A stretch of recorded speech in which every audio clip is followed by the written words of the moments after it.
5 berita terpopuler hari ini, Kamis 30 Oktober 2025 di Bloomberg Technos Flash 5. Yang pertama, sesuai ekspektasi, The Fed pangkas suku bunga acuan 0,25%. FOMC kembali memangkas suku bunga acuan The Fed sebesar 25 BPS menjadi 3,75% hingga 4% pada Rabu 29 Oktober 2025. Keputusan ini dipilih karena inflasi Amerika Serikat yang meningkat dan relatif tinggi sejak awal tahun. Kemudian The Fed juga menyebut peningkatan lapangan kerja melambat dan resiko terhadap lapangan kerja meningkat dalam beberapa bulan terakhir menjadi alasan keputusan yang diambil. Gubernur The Fed Jerome Powell mengatakan kurangnya data ekonomi selama shutdown pemerintahan Amerika hingga kini memicu pembuat kebijakan bertindak lebih hati-hati. Keputusan ini dibuat dengan 10 suara banding 2, yakni anggota Dewan Gubernur Stephen Miran dan Gubernur The Fed Kansas City Jeff Smith yang memilih untuk tidak memangkas suku bunga sama sekali setelah mendukung penurunan suku bunga bulan lalu. Para pejabat The Fed menurunkan suku bunga bulan lalu untuk pertama kali tahun ini setelah penciptaan lapangan kerja turun signifikan yang menimbulkan kekhawatiran akan kerentanan di pasar tenaga kerja. Kedua, disebut pembunuh, Alfamart atau AMRT sudah cuan triliunan. Setelah disebut Menteri Koordinator Bidang Pemberdayaan Masyarakat Muhaimin Iskandar atau Caimin sebagai pembunuh UMKM, kini retail modern seperti Alfamart tengah menjadi sorotan.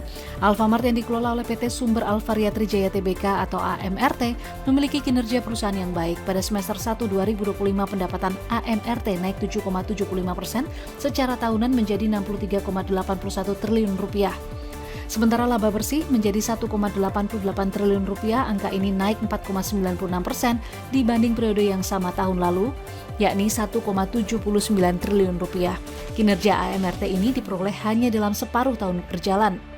Dalam 1 tahun penuh, kinerja keuangannya jauh lebih besar.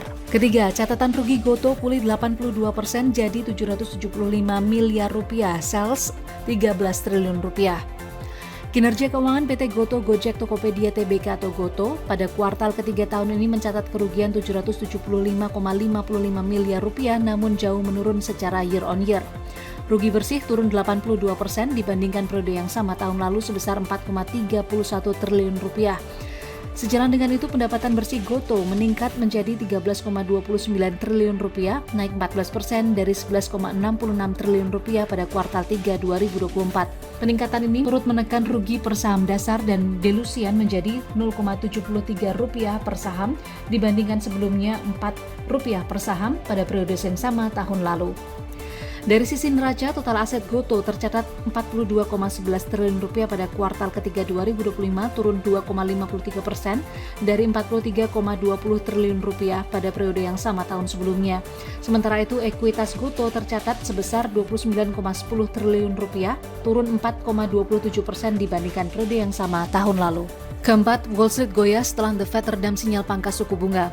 Wall Street terguncang pada Rabu setelah muncul bukti adanya perbedaan pandangan di antara 10 pejabat The Fed dengan Gubernur The Fed Stephen Miran dan Presiden Fed Kansas City Jeff Smith mengenai arah kebijakan moneter ke depan. Saham berfluktuasi tajam dan mendorong imbal hasil obligasi naik.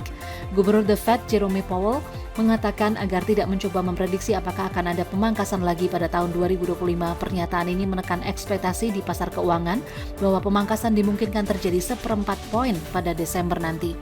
Indeks S&P 500 stagnan hingga penutupan perdagangan, sementara indeks saham berkapitalisasi besar naik setelah Nvidia Corporation menjadi perusahaan pertama dengan valuasi senilai 5 triliun dolar Amerika Serikat. Pada perdagangan setelah jam bursa, Alphabet Incorporation melaporkan penjualan yang solid, imbal hasil obligasi Treasury Amerika Serikat tenor 10 tahun naik 9 basis poin menjadi 4,07%. Kemudian dolar Amerika Serikat menguat setelah pengumuman The Fed.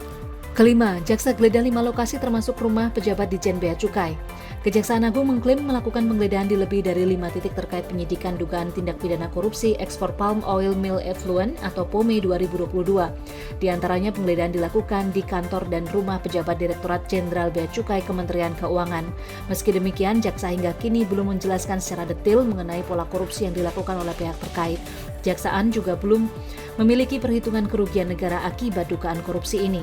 Sebelumnya, Menteri Keuangan Purbaya Yudi Sadewa mengatakan Kementerian Keuangan akan membiarkan proses hukum yang sedang berjalan dalam rangka penyidikan dugaan tindak pidana korupsi ekspor palm oil mill effluent atau POME 2022. Itu dia 5 berita terpopuler pilihan Bloomberg Technos hari ini. Ikuti terus update selanjutnya di www.bloombergtechnos.com.